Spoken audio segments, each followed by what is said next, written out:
Greetings. This is going to be a lecture on logical positivism, and then after that I'm going to talk a little bit about emotivism, but it's principally about positivism. And depending on what course I'm teaching and where this lecture appears in the course, sometimes it's necessary to include the module on emotivism, and sometimes that's actually more than is required for that particular course. But I'm only going to do one lecture, and I'm going to put them together so that I don't have to do two lectures. And plus the PowerPoint's is one single PowerPoint, right? So if you're in a course where you're only responsible for understanding the notes on positivism, you can just go lightly on the emotivism stuff. Don't worry about it too much. But if this appears in a course where I'm teaching positivism with respect to ethics, then it is important to know the notes on emotivism, okay? And of course, if you have any questions, please contact me so this makes sense. Now, I had an earlier lecture that was basically this same material, but it's getting a little old now. And I'm, well, it's not getting old. That's the problem. I'm getting old. It isn't. We don't have that Dorian Gray thing going on.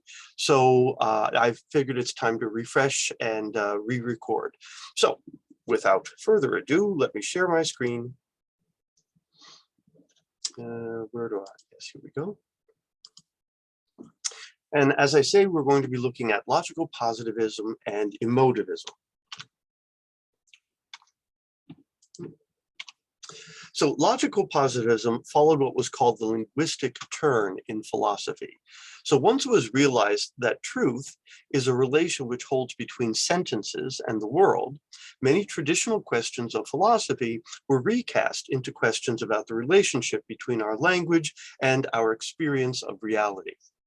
So in the late 1800s, early 1900s, we saw a shift in focus in scholarly philosophy, where there was a lot of emphasis on language and what abilities language provides and what limitations perhaps they have, and how language might mislead us into making claims or philosophical commitments which were in fact unjustified. So this was called the linguistic turn in philosophy. Logical positivism marks an important development in this historical moment of philosophy. So the topics we'll be covering is logical positivism, its consequences for philosophy, and then perhaps more specifically for ethics, emotivism, and alternatives to positivism. So we begin by noting that there are many things that we use language to accomplish, right? There are many uses of language, and we do so with various linguistic acts, right? The different speech acts. We have assertions and commands and questions and interjections and poetry recitations. And these are all different uses of language, and we employ language to achieve these various tasks, these linguistic tasks. Given that knowledge equals true, justified propositional belief, the only sorts of sentences that can express knowledge claims must be assertions. So nowadays, it's a little more controversial to suggest that the only sentences that can express knowledge are propositions or assertions. And it's perhaps a little questionable to say whether knowledge really, in fact, is limited to true, justified propositional belief. But that was the view for a very long time, and it was the view operating at the time positivism comes into existence. So positivism is working with what's called the traditional account of knowledge. Knowledge is a true, justified propositional belief, and with the idea that these propositions are expressed in sentences, which are assertions. Now, it recasts the old epistemic question into language questions. Again, there are many uses of language. Oh, I think I'm repeating my slide here. There we go. So an assertion then is the sort of sentence that has a truth value. Only this sort of sentence is meaningful, according to positivism, because only this sort of sentence actually informs us, that is, conveys information. Now, it may be a false assertion, in which case it misinforms us, but at least it's presenting us with information about the world, either correct information or faulty information. But this is what gives it a truth value. Now, when I say a truth value, I don't mean it's true. I mean either it's true or it's false. By contrast, consider imperative sentences like study for the exam. Well, study for the exam is a sentence, but it's not true and it's not false. It's not even the sort of sentence that can be true or false because it doesn't have a truth value. It is an imperative, a command. But if I were to say it's raining outside, well, either it is or it isn't raining outside. That would be an example of an actual assertion, either a true assertion or a false assertion, depending on, of course, whether in fact it's raining outside. But genuine assertions are to be distinguished from what we'll call pseudo-assertions. A pseudo-assertion is the sort of sentence that may appear meaningful at first, but in fact it is not. It does not have a truth value and does not provide us with actual information. It doesn't even misinform us. So it doesn't inform us, it doesn't misinform us because it actually has no truth value. It's neither T nor F, right? Oh, and then keep in mind, when I speak of a sentence as having a truth value, I do not mean that the sentence is true, only that it's either true or false. It has one of the two possible truth values. So again, if we come across a pseudo-assertion, we shouldn't waste our time arguing about it, arguing about whether it's true or false, since it's neither, right? So we want to identify pseudo-assertions so as to be certain not to waste our time. Well, how do you tell the difference from a genuine assertion, which actually has a truth value, and a pseudo-assertion, which kind of looks like an assertion, but in fact it is not? Well, assertions usually take the form of declarative sentences. Declarative sentences are sentences with a certain grammatic structure. You may recall from your days learning grammar what a declarative sentence is. But here's the point: not all declarative sentences, in other words, not all sentences that share that syntactic structure, are in fact assertions. So you might have a declarative sentence which is in fact a pseudo-assertion. What do I have in mind? Well, consider this example. In the swirling vortex of love, a candle burns. Now, I don't know what your experience in high school was like, but I know that my senior year, everybody publishes their terrible poetry in the senior literary magazine. And this was a line from one such poem. It was not my poem. It was the poem of a friend of mine, but it was a poem, right? So in the swirling vortex of love, a candle burns, my mind, right? Now, notice that sentence, in the swirling vortex of love, a candle burns, that is a declarative sentence, right? And if we wanted to diagram that sentence, like I had to diagram sentences when I was in Sister Mary DePazzi's class, we would diagram it as a declarative sentence. And we would notice that the verb is burns, the subject is candle, and in the swirling vortex of love is a modifying adverbial clause. So the diagram would look something like this: candle burns, in vortex, the of love swirling. Right? So, if you've had any experience diagramming sentences, you know, right? You create a vertical line, you put the subject on the left-hand side, the verb on the right, and then you'd find places for all the other words in the sentence. But this is just to demonstrate, don't worry, I'm not going to ask you to diagram a sentence here. I'm just telling you that this is, in fact, a declarative sentence. But notice it's a declarative sentence, but it is not an assertion. And it's pretty obvious it's not an assertion, because if I asked you, is that sentence true? Is it true that in the swirling vortex of love a candle burns? Or is it false? There is no candle burning in the swirling vortex of love. Why? It went out, or they replaced it with an LED bulb because now they're being, a green energy conscious or something. Right? Well, notice that sentence is neither true nor false.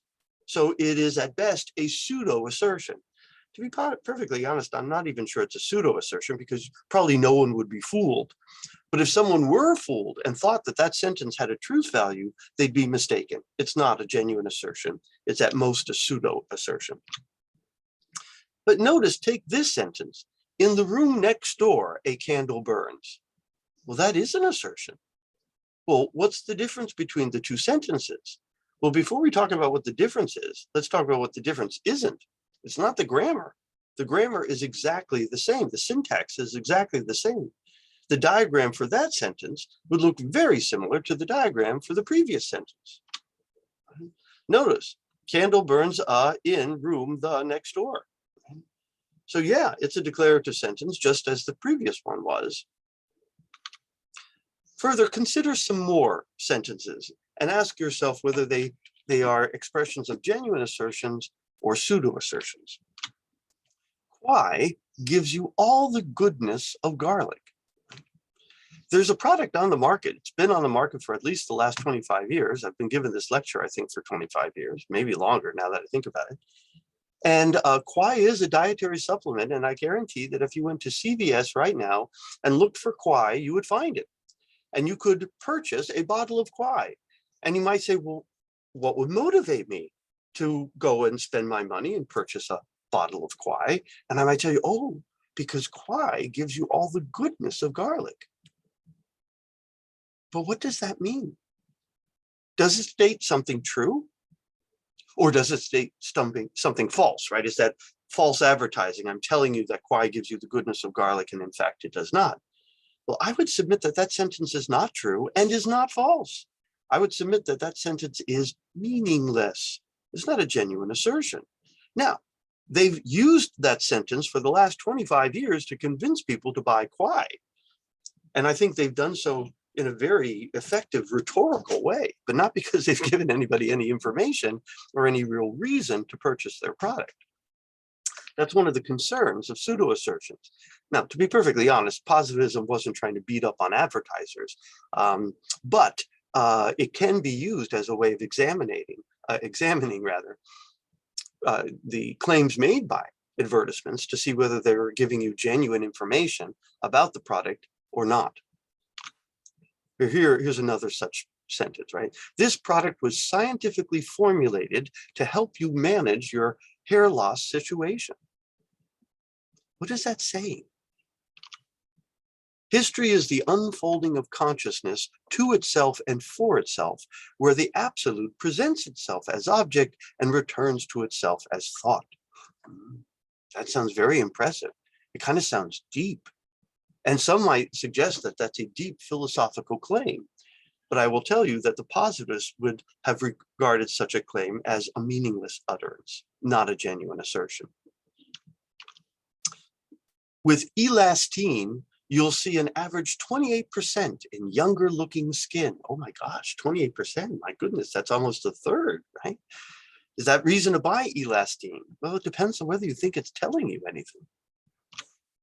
Or what makes us love is what makes a Subaru a Subaru. I used to have Coke is it, but they've dropped that one as a slogan, so now I use this one. Further, consider these. The one that A.J. Ayer, an actual historical positivist, he actually mentions in his work, Language, Truth, and Logic, is the following. Hey, Eric, how you doing? The absolute enters into, but is itself incapable of progress or change, right?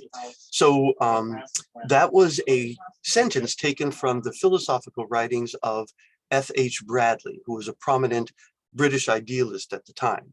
But A.J. Ayer offers this sentence, the absolute enters into, but is itself incapable of progress and change, as an example of absolute nonsense. Now, is it a declarative sentence? Sure enough. Is it an assertion? A.J. Ayer thought it doesn't muster up to being an assertion. It lacks a truth value. It is neither true nor false. It's nonsense. Let's take a little bit of a couple of sentences all in a group now, right? Have you tried everything to lose weight? Sweaty exercise is boring and takes too much time. Crazy diets don't work and always leave you feeling hungry and deprived. Wish there were another way? Well, now there's tone-in trim. Based on years of research, this revolutionary new breakthrough technology was scientifically formulated by a leading medical doctor to help you lose those unwanted inches without diet or exercise. Just take 2 small capsules a day, one before breakfast and one before bed, and voila, you're on your way to a slimmer, sexier you. Tone-in trim is all natural. There are no stimulants and no dangers of harmful side effects. Tone and trim works with your body's own calorie-burning mechanisms like a super turbo boost, leaving you leaner and more vitalized. Can't believe any weight loss program could be so simple and easy? Believe it. Don't waste your time on crazy fad diets or strenuous exercise that doesn't work. Lose that ugly fat and have the body you've always dreamed of with Tone and Trim. What are you waiting for? Pick up the phone and call today. Don't let another day go by without your Tone and Trim body. Sounds convincing, doesn't it? My goodness. Well, perhaps if you're interested, I can score you some Tone and Trim, right? I'll give it to you on a discount. Just send me information that you want to purchase some. But let's look at this again. Sentence 1. Have you tried everything to lose weight? What kind of sentence is that? Declarative, interrogative, imperative, interjection? Well, hopefully you see it's an interrogative, right? The giveaway is the question mark at the end, okay? So as an interrogative sentence, it's not even the kind of sentence that could be true or false. It's not a declarative sentence, right? So clearly it's not giving you any information. Neither true nor false provides you with no information about the product whatsoever. Sweaty exercise is boring and takes too much time. What kind of sentence is that?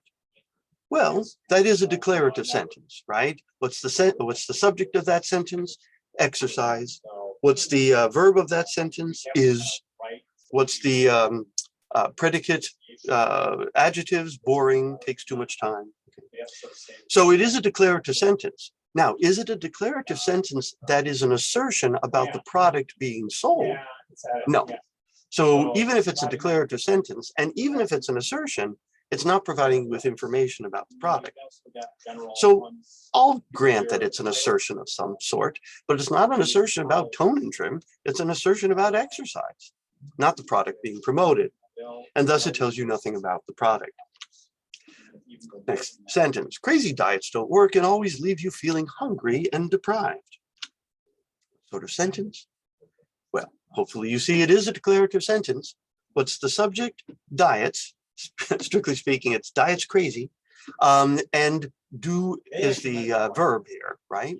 But again, like the previous sentence, it's an assertion, but it's not an assertion about the product being promoted. Same as the last one. Wish there were another way. Did the question mark give it away for you? I hope so. It's an interrogative. Do they give you a time frame within which you Well, now there's Tone and Trim. Okay. This is a declarative sentence, and it seems to be a declarative sentence that is telling you something about the product.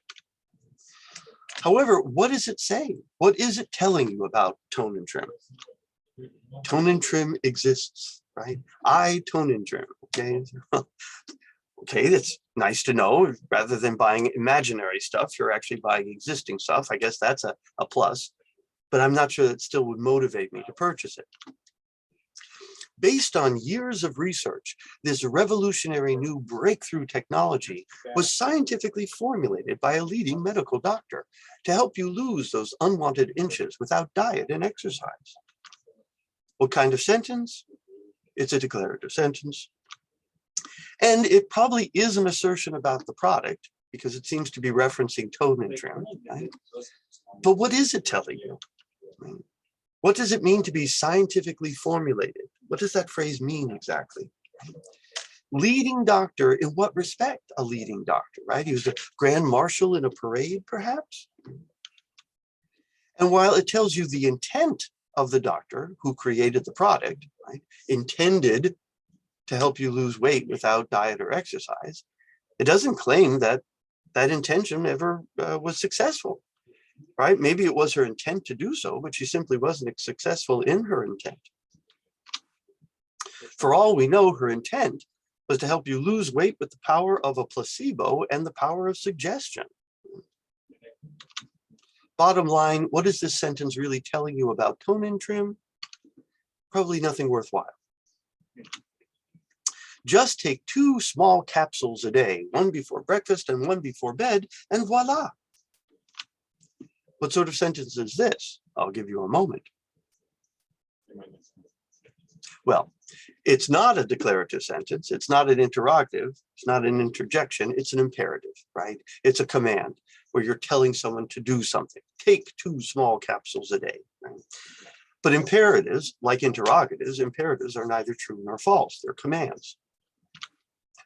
So not an assertion tells you nothing about the product. You're on your way to a slimmer, sexier you. Now, that's actually my favorite line in the whole copy, but this is actually an ambiguous bit of language because it's not clear whether this is a declarative sentence, you will be on your way, right? Or whether it's a command, you will be on your way. So it's ambiguous language, might be an imperative. As an imperative, it would lack any truth value. Tone and trim is all natural. There are no stimulants and no dangerous, harmful side effects. Right? What kind of sentence? Actually, it's a declarative sentence. Actually, it's a compound. It's really 2 declarative sentences together with the little semicolon in between. And it seems to be meaningful, useful assertions about the product. So it's assertions and it's about the product. Now, what is it telling you about the product?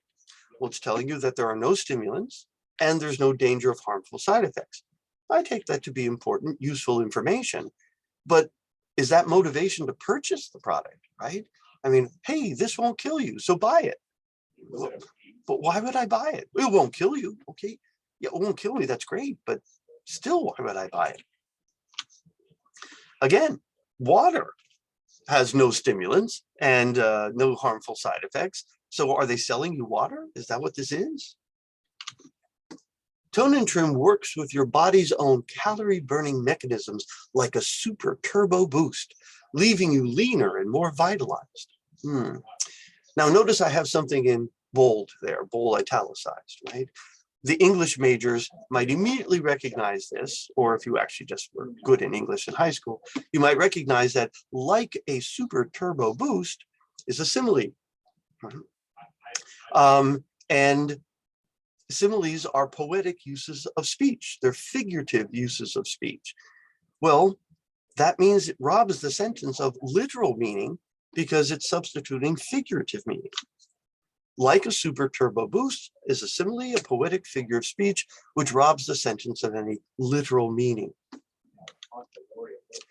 Can't believe any weight loss program could be so simple and easy. Well, hope you realize, interrogative. Believe it. Imperative. Don't waste your time on crazy fad diets and strenuous exercise that doesn't work. Imperative. Lose that ugly fat and have the body you've always dreamed of with tone and trim. Imperative. What are you waiting for? Interrogative. Pick up the phone and call today. Imperative. Don't let another day go by without your tone and trim body. Imperative, right? So notice that big slide of all that copy that I made you listen to me read. How many assertions were in there? So that could have been maybe a 30-second radio spot. But how many of those sentences were assertions? And then what was the quality of those assertions in terms of giving you information about the product being advertised? I would say that it was very thin, right? I don't see anything in that copy that would convince a clear critical thinker that this was something they should put their good hard money on. Nevertheless, I've read those ads, right, for, weight loss product or hair care or hair restoration products or other sorts of things. And they've tempted me, right? But my better angels would have said, wait a minute, what are they actually saying? So how do you tell a genuine assertion when you see one? The point I've been making so far is it's not the grammar. So what is it then? Well, the positivists offered the following criterion to distinguish genuine assertions from pseudo-assertions. And the criterion they used is called the Criterion of Verification. Again, this is the criterion they employ to distinguish genuine, meaningful assertions from meaningless pseudo-assertions. And the criterion goes like this. If a sentence is unverifiable, even in principle, then it is meaningless. It is not an assertion. It is neither true nor false. Now, when they say when they say meaningless, and then they go on to say not an assertion, and then they go on to say neither true nor false, they're really just making the same claim in three different ways. Those are not three different things. There's meaningless, by which they mean not an assertion, by which they mean neither true nor false. So how do you tell that a sentence is a genuine assertion? Must be verifiable. But if it's unverifiable, then it's not an assertion, neither true nor false, it's meaningless. A genuine assertion can be true or false or verified in only one of two ways. So notice, if what they're going to say is, you have to ask yourself, is this sentence verifiable? Well, the next question that occurs is, well, how do you verify sentences? What are our methods for verifying the truth or falsity of sentences? And what the positivists argue is that there's really only two ways. You can verify or prove that a sentence is true or false by definition, or you can prove a sentence true or false as a matter of observable fact. So the 18th century philosopher David Hume referred to sentences which can be proven true or false by definition as relations of ideas. And the 18th century philosopher David Hume would have referred to sentences that can be proven true or false as a matter of observable fact as matters of fact and existence. So using his language, there's only two kinds of sentences that are assertions: relations of ideas and matters of fact. Now, if it's neither a relation of ideas nor a matter of fact, in other words, if it can't be proven true or false by definition or by observation, well, then it can't be verified at all. And if it can't be verified at all, then it's not really an assertion. It's some sort of meaningless bit of language. It is at most a pseudo-assertion. So let's talk matter of fact first, because that's a little bit easier. Matters of fact would be empirical claims. Empirical is a fancy word for observational. It refers to that which can be learned or known through observation. So if a sentence is an empirical claim that can be proven true or false by making an observation or a series of observations, etc., then it's a genuine assertion. But if it's not a matter of fact, then we have to ask, okay, is it the other one, right? Is it a relation of ideas? So what about the assertion all bachelors are unmarried? Could we prove that true or false by observation? Let's say we take a poll and we go door to door and we go, excuse me, sir, are you a bachelor? Yes, I am. Are you also unmarried? Yes, I am. Well, thank you very much. Then we go to the next house. Excuse me, sir, are you a bachelor? Yes, I am. Are you also unmarried? Why, yes, I am. Well, we could do that, right? We could do some sort of empirical study to determine whether each and every person who is a bachelor is also unmarried. But that would be a colossal waste of our time. And why would it be a colossal waste of our time? Well, because bachelor contains the concept of unmarried in it. To say that someone is a bachelor is only to say they are an unmarried male. So these claims can be proven true as a relation of ideas. In other words, the idea of bachelor is related to the idea of unmarried in such a way that anything which is a bachelor is unmarried. And I can say with all the confidence in the world that all bachelors are unmarried. Again, suppose I ask you to prove it to me. Would you go door to door and do a survey? No. For the claim, like all bachelors are unmarried, we need take no poll to verify or do any other kinds of experiments. We need only to know the meaning of the terms involved in order to know whether they state a truth or a falsity. This is why they can be known a priori. A priori, Latin phrase, which means independent of experience. Now, if you look at the Latin there, you might think, oh, prior to. And that's fine. That is what it means, prior to. And that's where it comes from, a priori, prior to. And they mean prior to experience or prior to observation. But don't think they mean temporally prior to observation or temporally prior to experience, right? That's not what he has in mind, or that's not what the phrase has in mind. They mean logically prior to experience or logically prior to observation, independent of observation or experience. So suppose you came to my office one day and you said to me, oh, remember, Professor, how you said that all bachelors are unmarried? I said, well, yeah, this is an a priori truth, of course.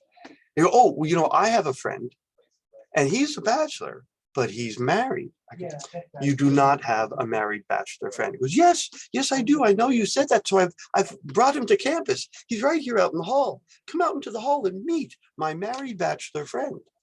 Well, notice I would not have to so much as get up from my desk to know that there was no married bachelor waiting for me in the hallway. I can know there is no married bachelor waiting for me in the hallway a priori, independent of experience. Why? Because bachelor means unmarried. It also means some other things, male, etc. So something can't both be married and a bachelor. It just doesn't work that way, okay? So this is why I can have a priori knowledge, again, not depending on experience, independent of experience. Now, observational claims are quite different, right? So imagine you came to my office and you said, Professor, I hear you don't believe in unicorns. I said, no, there's no such thing as unicorns. You go, aha, I knew you'd say that, but I happen to have a unicorn and I brought it to campus. Come out into the hall and see my unicorn. Well, I would be very, very surprised if you had a unicorn waiting for me in the hall. Very surprised, right? But I can't know a priori that there is no unicorn on the other side of my office door. So I would have to go and look, right? And so I poke my head out the door. I go, that is not a unicorn. That is a goat. That's not a unicorn. Or I might poke my head out the door and go, damn, it's a unicorn. Who'd have thought, right? Because notice, why do I believe there are no such things as unicorns? Experience, observation. We looked for them. We haven't found them. And what might make me change my mind and believe there are such things as unicorns? More experience. So the existence of unicorns is an empirical, matter of fact type of claim. It can't be known true or false a priori. But all bachelors are married, or all sisters are siblings, or all marble statues are made of stone. Those are relations of ideas. If I know what marble is, I know it's a kind of stone. So to say all marble statues are made of stone, yes, it's true. And I can know it a priori. It's not a particularly interesting claim, but it is true. And it is an assertion. So relations of ideas, to recap, these are definitional type claims. Again, all bachelors are unmarried is true by definition. The claim some bachelors are married is false by definition. The predicate, unmarried, is contained in the subject concept. So if we analyze the meaning of the subject concept, bachelor, we find that unmarried was there the whole time. So again, the predicate merely restates part of what is meant by the subject concept. Again, when we analyze the subject concept bachelor, we find the predicate concept unmarried was there all along. All unmarried males are unmarried. Duh, right? But that's all we're saying when we say all bachelors are unmarried. Notice the truth or falsity of such claims can be known a priori, as I said, independent of experience. So again, relations of ideas are definitional. They are a priori. They are referred to as analytic.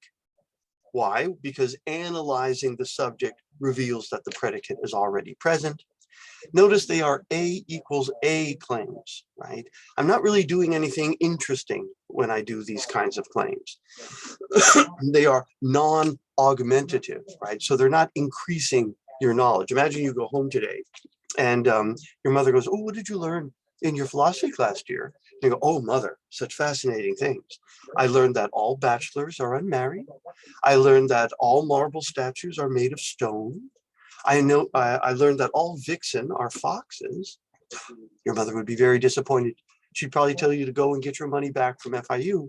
Why? Because I'm teaching you false things? No, all of those claims are quite true, but they're trivial. They aren't particularly interesting. If you know vixen means female fox, then of course all vixens are foxes.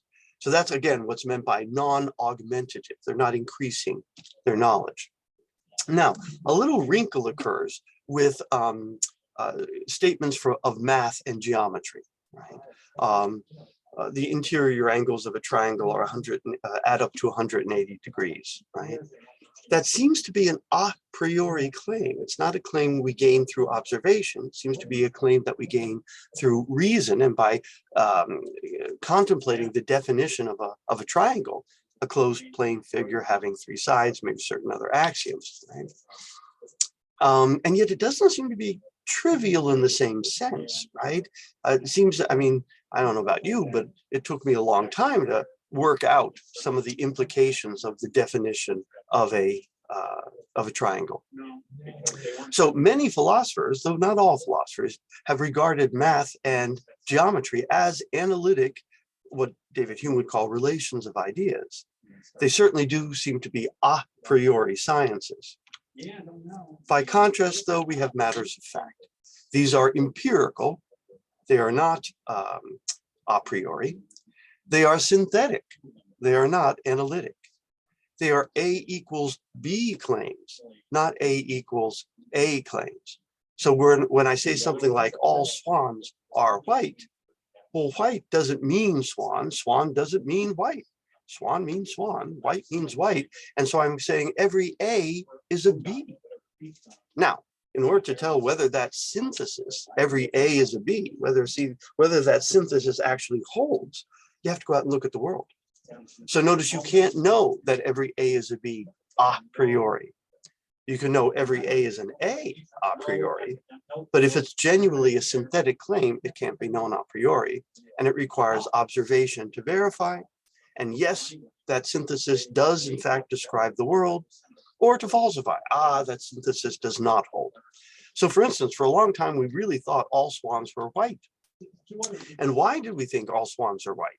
Well, experience. And then we realized we were wrong. And it is not the case that all swans are white.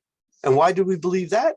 More experience. We discovered a species of black swans, I think in Australia, and I think in the 1930s, something like that. You can Google it if you want to make sure. But the point is that that claim, all swans are white, was believed on the basis of experience, and then it was disconfirmed on the basis of more experience. So further evidence that it is a synthetic, empirical matter of fact. Loosely speaking, these would be scientific claims. So here again is the contrast: matters of fact, empirical, synthetic, A equals B, interesting, usually, augmentative, they increase our knowledge, usually. All swans are white would be an example. Loosely speaking, these would be scientific claims. On the other hand, you have relations of ideas. As opposed to empirical, they are a priori. As opposed to synthetic, they are analytic. As opposed to A equals B, they're A equals A. As opposed to interesting, they tend to be trivial. As opposed to augmentative, they tend to be non-augmentative. All vixen are foxes was one such example. And what would be, well, tautologies, logical tautologies, but probably math and geometry too, which is not quite tautological. If, however, the truth of a sentence can be determined neither from the meanings of the words, a priori, nor by employing the scientific method, empirically, then the sentence fails the criterion. It is not verifiable, because it fails the two modes of verification available to us. So the sentence then would be devoid of cognitive content and is literally nonsense, according to the positivists. So we have their criteria, the criterion of verification. Verification comes in two varieties: relations of ideas, matters of fact. If a sentence presented to us is neither a relation of ideas nor a matter of fact, it is unverifiable and therefore at most a meaningless pseudo-assertion, not a genuine assertion. Now, subject the following sentence to the criterion of verification. So let's put on our positivist hats for a moment and start sorting sentences. And they can go in one of three piles: relation of idea pile, matter of fact pile, meaningless pseudo-assertion pile. Those are our three piles that we are going to start sorting our sentences into. God exists. Is that a relation of ideas, a sort of tautological, analytic a priori claim? Is it a matter of fact? Is it something that we could verify employing the scientific method on the basis of observation? It seems that we're only left with option C, unverifiable and therefore meaningless. So you go, oh, all the positives were atheists then. Bache, right? Take the sentence, God does not exist. Is that a relation of ideas? A trivial tautology, an analytic definitional type claim, where the predicate is contained in the subject? Or is that a matter of fact? Is that something we can demonstrate through the scientific method and observation? Doesn't seem to be either. It's unverifiable and therefore meaningless. So no, they weren't atheists and they weren't theists. They thought the whole matter was just nonsense, right?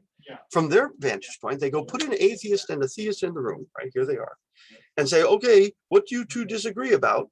God. What, aside from God, what do you disagree about? Do you disagree about what you can see, what you can hear, what you can taste, what you can smell, what you can touch? Do you disagree about math or geometry or the definition of certain words? And if the answer is no, no, no, then the positives say, then you disagree about nothing. There's nothing you disagree about. It's not a genuine assertion. It's a useless, meaningless bit of language. You've been fooled by the grammar. You've been fooled by the idea that because it's a declarative sentence, it must be a genuine assertion. It isn't. There is no content there. There's no there, they would say. Right? How about this? Human beings have immaterial souls. An analytic definitional tautology relation of ideas? A scientific empirical matter of fact? Or unverifiable and therefore meaningless? They would go with the third one, C, right?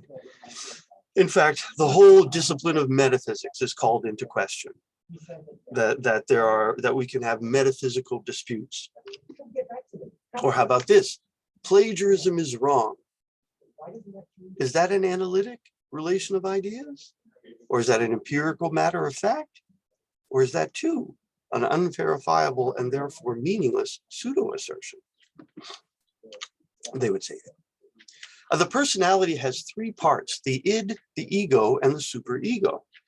Psychology majors might recognize this as a rough statement coming from psychoanalysis and Freudian psychoanalytic theory.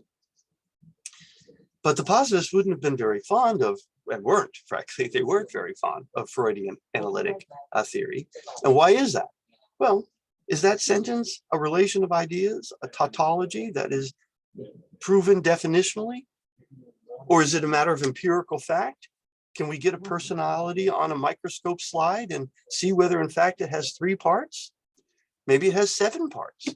Maybe it has 3 parts on Monday, Wednesdays, and Fridays, and 7 parts on Tuesdays, Thursdays, and Saturdays. What does that mean? It doesn't seem to be empirically verifiable at all. If that's true, then this isn't an important insight into human psychology and human behavior. It's actually a bunch of pseudo-assertions, meaningless verbiage. Again, we've been fooled. So this is the kind of thing that positivists wanted to put us on guard against. And notice what actually began to replace Freudian psychology in the 20th century as a leading field of psychological research was behaviorism. Psych majors might be familiar with that as well, because what behavioralism wants to do is say, look, if we're going to do science, real science, then we have to confine ourselves to the empirically verifiable, to the observable. And we can observe behavior, we can measure behavior, we can time behavior. And so we need to talk about behavior and positive and negative conditionings of behavior. And they want to try to understand human psychology that way. And they took that to be much more meaningful and realistic form of scientific research, psychological scientific research. So unverifiable sentences is devoid of cognitive content and is let's try that again. So an unverifiable sentence is devoid of cognitive content and is literally nonsense, according to the positivists. This would be true of such pseudo-assertions as "Quai gives you all the goodness of garlic," but also of such claims as "an immaterial soul exists," or ethical sentences containing terms such as ought, should, good, or bad. So if this lecture is occurring within a course where we are looking specifically at ethics at this point, then notice the relevance of positivism. What it's suggesting is there is no objectivity to ethics, that ethical language, whatever it is, isn't claims or assertions that are either true or false. Something else must be going on. They are nonsensical and therefore not sentences which impart knowledge. Now notice, positivism isn't telling us what is going on in ethics. It's only telling us what is not going on in ethics. You're not asserting, you're not saying anything true or false.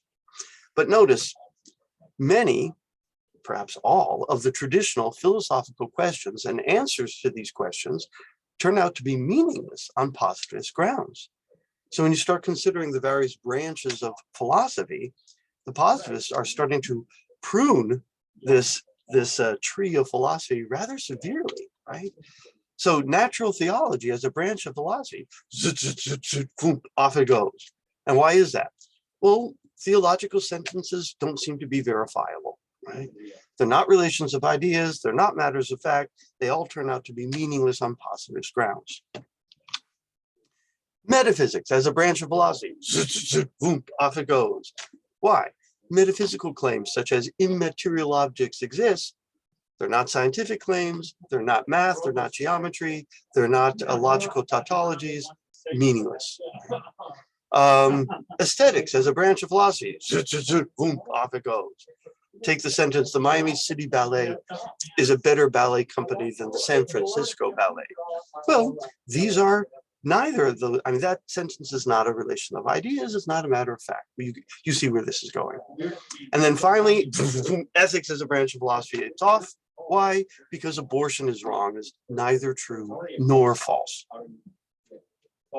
It's not a relation of ideas, it's not a matter of fact. Specifically, theological theories, metaphysical theories, epistemological theories, ethical theories, aesthetic theories seem to consist of sentences that are neither relations of ideas nor matters of fact. Therefore, according to the criterion of verification, they are neither true nor false. They are meaningless, they convey no knowledge, but rather, at best, are a kind of poetic use of language. We're changing gears a bit, and we're going to talk about a different theory called emotivism. Now, if moral concepts and judgments are not real concepts and judgments, then what are they? If they do not tell us things about the world, then why do we keep uttering them? Emotivism is a theory which proposes to answer these questions. Emotivism is a theory which states that ethical utterances are expressions of emotional content and subjective attitude. So notice they use the phrase ethical utterances because they don't want to say ethical assertions or ethical propositions because they aren't assertions, they aren't propositions, they're something else. They're bits of language, utterances in language, but they're not genuine assertions. What are they? According to the emotivists, they're expressions of emotional content and subjective attitude. A.J. Ayer explains emotivism this way. The presence of an ethical symbol in a proposition adds nothing to its factual content. Thus, if I were to say to someone, you acted wrongly in stealing that money, I'm not stating anything more than if I had simply said, you stole that money. In adding that this action was wrong, I'm not making a further statement about it. I am simply evincing my moral disapproval of it. It's as if I said, you stole that money, in a particular tone of horror, or written it with an additional special exclamation marks. The tone or the exclamation marks add nothing to the literal meaning of the sentence. It merely serves to show that the expression of it is attended by certain feelings of the speaker. So again, if I said, your stealing that money was wrong, I'm not saying anything other than if I had simply said, you stole that money. And notice the tone. I hope I affected that well, right? Or think of your mother when she's very disappointed and you've done something, right? You cheated on that test. So you know two things. She's claiming something. She is asserting something. You cheated on the test. But she's not claiming something further about it when she says it's wrong. She's merely expressing how she feels about it. So notice if I said, he stole that car, and then I said, he stole that car, exclamation point. Those two sentences are factually identical. The only difference between them is one, you're sort of neutral as to what the state of the mind of the speaker is. The other, because of the exclamation point, you realize that the speaker is somewhat excited about this fact. But the excitation of the speaker doesn't add to the content of what is being asserted. It's just a side thing. So we can sometimes use language to express how we feel. And that's what's going on when we use ethical language, according to the emotivist. Again, think of the two sentences, you stole that car, period, and you stole that car, exclamation point. Neither asserts anything different than the other, but the latter indicates a certain emotional state in the mind of the speaker.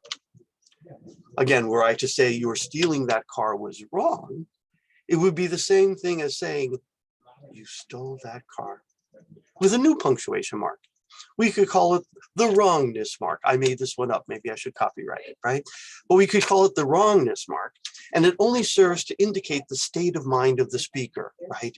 The sort of tone of voice or the facial expression you should adopt when you are making that, or when the speaker is making this claim, you stole that car. According to Eyre, a simple moral pronouncement sentence, such as stealing is wrong, has no factual content whatsoever and expresses nothing which is either true or false. It only expresses the person's moral sentiment. So notice, stealing is wrong would just be equivalent to something like this: stealing. So stealing is not an assertion, right, at all. It states nothing true, it states nothing false. The simple sentence, stealing, period, right? And even if I said it with a certain dismissive and disappointed tone, I'm not making a claim about stealing. I'm using language to express how I feel. Notice if I stub my toe and I go, ow, ow, exclamation point. That's a sentence, right? It's an interjection, but it's not an assertion. I'm merely using language to express how I feel. In this case, I'm in very great distress. So stealing is wrong would simply be equivalent to stealing. Because such sentences are not descriptive, but emotive, they are unverifiable and factually empty. According to Eyre, they are unverifiable for the same reason that a cry of pain or word command is unverifiable, because they do not express genuine propositions. Such sentences, though grammatically different, are the speech act equivalent of such exclamations as hooray or boo. So notice if I said boo stealing, that's a sentence, and it's a motive sentence. It's not an assertion, it's an interjection. Now, grammatically, stealing is wrong is a declarative sentence, and boo stealing is an interjection. So grammatically, they are distinct. But what the emotive is saying is, yeah, the grammar is different, but the speech act is equivalent. They're actually achieving the same speech act equivalent end. The word wrong has only emotive use, according to the emotivist. It allows us to express feelings about certain behaviors and events, but not to assert facts about them. Thus, the emotivist can account for the seeming unending disagreements in ethical matter. According to the emotivist, the reason it has been impossible to find universal agreement upon principles for determining the validity of ethical judgments, some saying that it's pleasure, others saying that it's duty, is simply that ethical judgments have no objective validity. So from the emotivist perspective, there is no moral objectivity.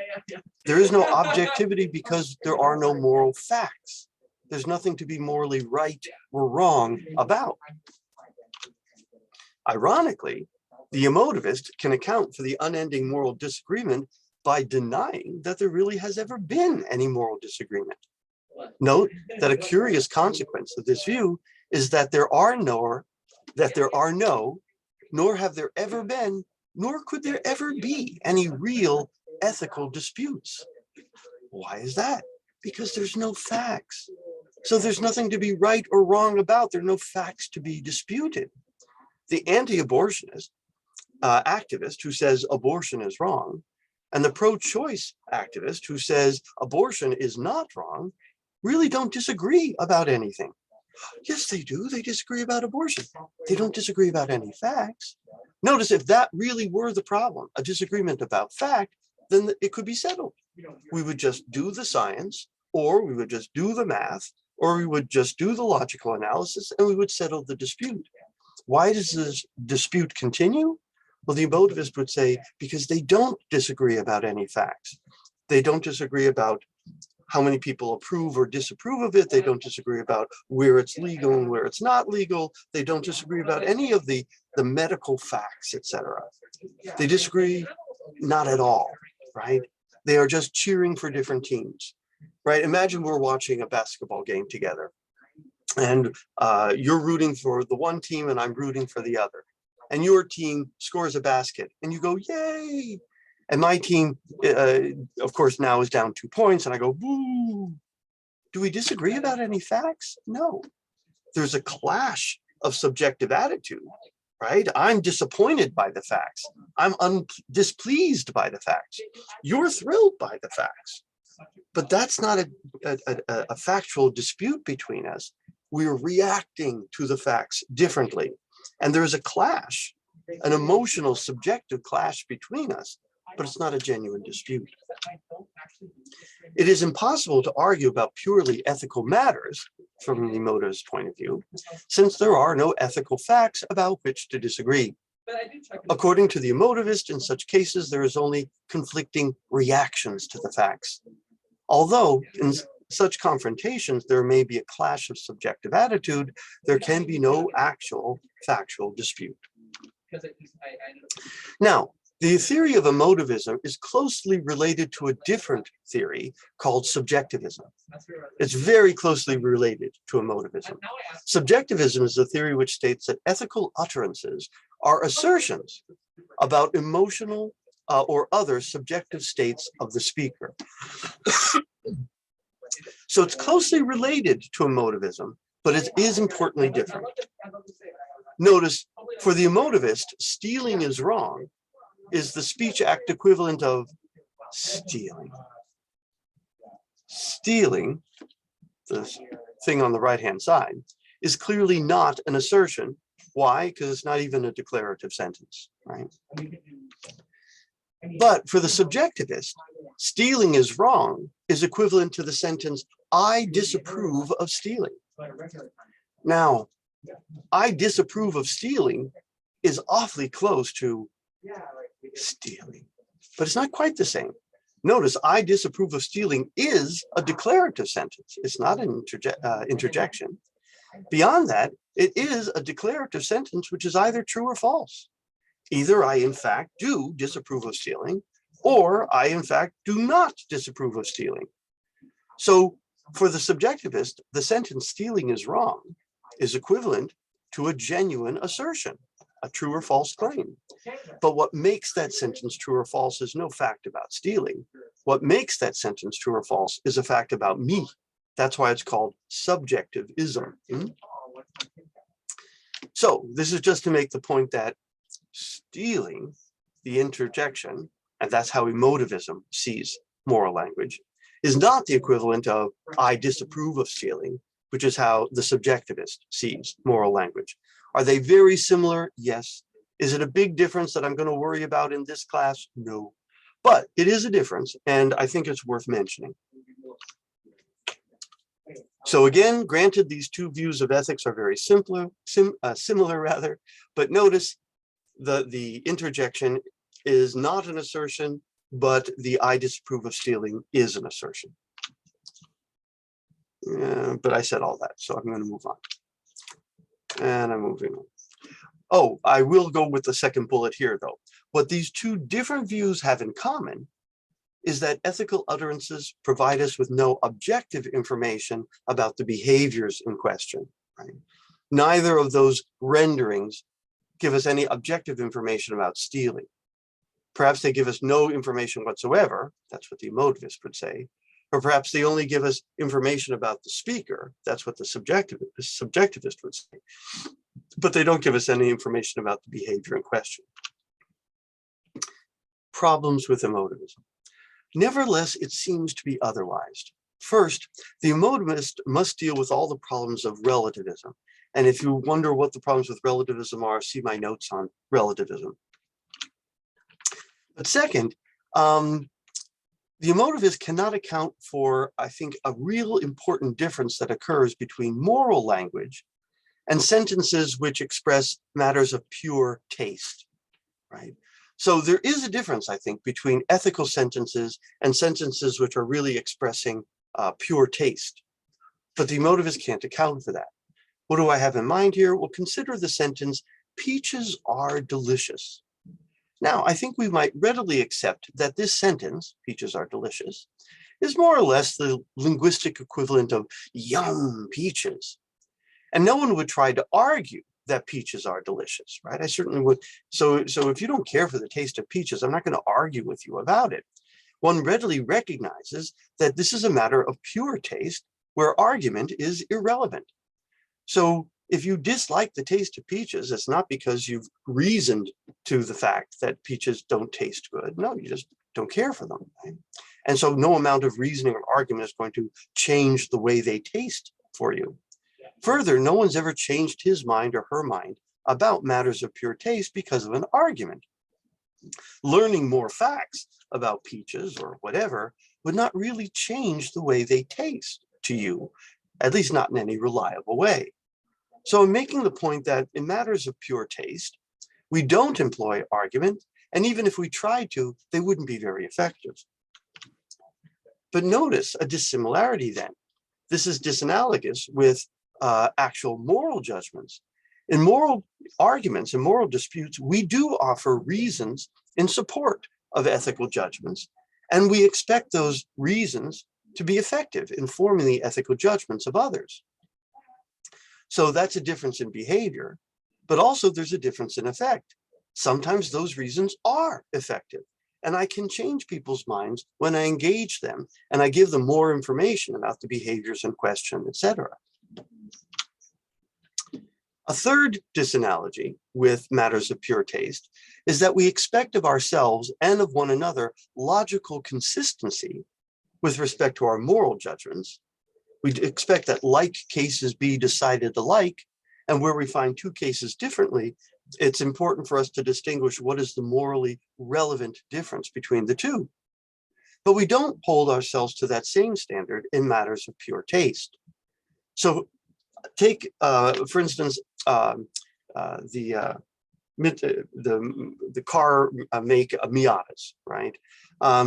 Well, years ago, I really liked Miatas, right? And I even fantasized about maybe purchasing a Miata. But I don't care for them now. And if you ask me why, I don't know. I just don't like them. I used to like them. Now I don't, right? And we know that taste is fickle that way, right? Your tastes can change sometimes, right? I didn't used to like beer. Now I do, right? I didn't used to like broccoli. Now I do.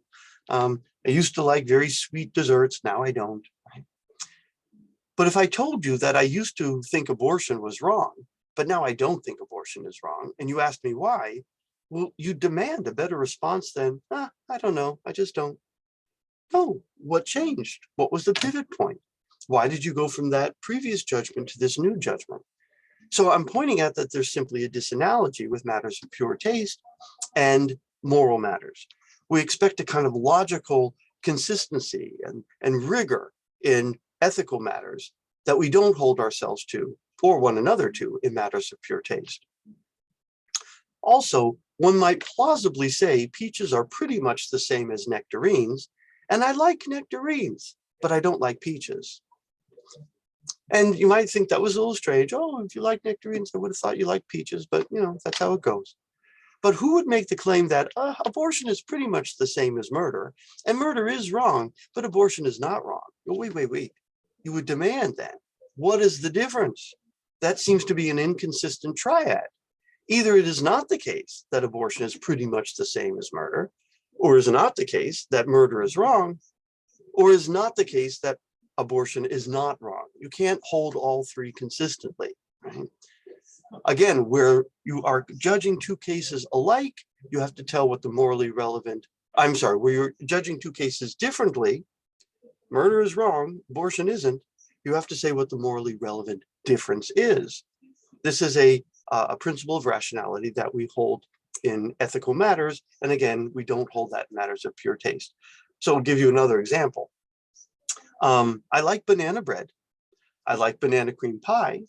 I like banana muffins. You know what I don't like? Bananas. Right? You have to. No, taste is fickle that way. What's the reason? I don't know. My likes aren't based on reason. But we don't hold that standard in ethics. Again, this strongly implies that our ethical judgments are based on reason, at least to some extent. Just as in law, we demand logical consistency, again, like cases be decided like, and that where we decide differently, one must articulate what the relevant legal difference is. So too in morality, we demand that like cases be decided alike, and where two cases are decided differently, one must articulate the morally relevant difference. But all this is evidence that moral judgments are rational matters subject to argument and rational revision, and not merely matters of emotive expression. So I think all of this builds a case against emotivism as an account of ethics. Finally, we often say things like, I know that that is wrong, but that's what I want to do. At least that's been my experience. Hopefully I'm not confessing too much. Or the reverse. I know that's what I ought to do. That's the right thing to do, but I just don't want to do it. But on emotivist grounds, what could that possibly mean? Yuck this and yay this? Right? Am I somehow schizophrenic? That seems implausible. It would seem that the person uttering such a sentence does not mean by this is wrong the linguistic equivalent to yuck this. Right? Indeed, such common occurrences seem to demonstrate precisely that this is wrong is not the linguistic equivalent of yuck this, and that emotivism is incorrect as an account of ethical discourse. But let's return to positivism for a moment. Remember the criterion for meaning to which they wish to subject all sentences. Criterion of verification, very good. Must be a relation of ideas or matter of fact, very good. Right? Well, now subject the following sentence to that criterion. Ready? Here we go. If a sentence is unverifiable, even in principle, then it is meaningless. Is that a relation of ideas? A logical tautology, where the predicate is contained in the subject concept? Doesn't seem to be. Is it a matter of observable fact? Can we use the scientific method to prove that that sentence is true? What's our only option? Oh dear. Again, is it a relation of ideas, a trivial tautology that can be known a priori where the predicate is contained in the subject? Doesn't seem to be. Is it a matter of fact that can be verified by observation? Doesn't seem to be. They were so busy sawing off all the branches of philosophy that they didn't seem to realize they sawed off the branch they were standing on. Epistemology. This is a claim about the nature of knowledge and truth. The sentence is neither a relation of ideas, true by definition or tautology, nor a matter of fact, something that can be proven by the scientific method. So either the criterion is meaningless or it's false. There's no way that sentence can be true. Now, this was pointed out to the positivists rather early on, to be honest. And so they said, all right, well, look, maybe strictly speaking, this isn't an assertion. Maybe we should regard it as a recommendation. sort of a mild imperative. Regard as meaningless any sentence which is unverifiable. But if it's only a recommendation, then we're free to either accept it or reject it. Given the excessive, confining, and impractical restrictions the criterion imposes on meaningful discourse, and inquiry, many, including me, have chosen to reject it. Notice to accept this criterion is to collapse the domain of meaningful discourse to science and math. And anything outside of science and math becomes necessarily meaningless verbiage. Ethics and metaphysics and theology and aesthetics. I think that that's unreasonable. What are some alternatives to positivism then? Well, there is what's called the coherence theory of truth. Here, the idea is that a sentence or judgment is meaningful, true or false, reasonable or unreasonable, depending on whether or not it coheres within a larger body of established beliefs, other sentences. Right? Think law. The test of whether a legal judgment is correct or not is not verification, nor is it determining whether the judgment is a tautology. Right? The test of correctness is whether the legal judgment is coherent with the already established body of legal judgments.